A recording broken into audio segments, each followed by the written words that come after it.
உண்மையிலே இந்த அவார்ட நான் வாங்கணும்னு நினைக்கல. கலெக்டர் சார் கிட்ட சொல்லி சீனுவை மேல கூப்பிட்டு அவர் கையால வாங்க வைக்கணும்னு தான் ஆசைப்பட்டேன். இத நான் ஏற்கனவே தனா கிட்ட சொல்லியிருக்கேன். ஆமாத்த, மாயா என்கிட்ட அப்படித்தான் சொல்லியிருந்தா. வாடி வா, நான் கேட்டதும் அப்படியே நல்லவங்க மாதிரி மாத்தி மாத்தி பேசிட்டு இருக்கீங்களா? உங்க நடிப்பெல்லாம் என்கிட்ட செல்லுபடி ஆகாது.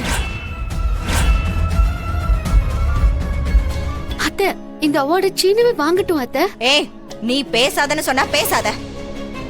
இத நீ முன்னாடியே சொல்லிருக்கணும். நான் சண்டை போட்டதுக்கு அப்புறம் என்ன என் புள்ளைக்கு நீ பிச்சை போடுறியா? அப்படிப்பட்ட அவார்டு என் புள்ளைக்கு ஒண்ணு வேண்டாம். ஏய், நீ வாடா. அம்மா, நான் சொல்றத கேளுங்கம்மா. அம்மா, சொன்னா கேளுங்கம்மா. அம்மா,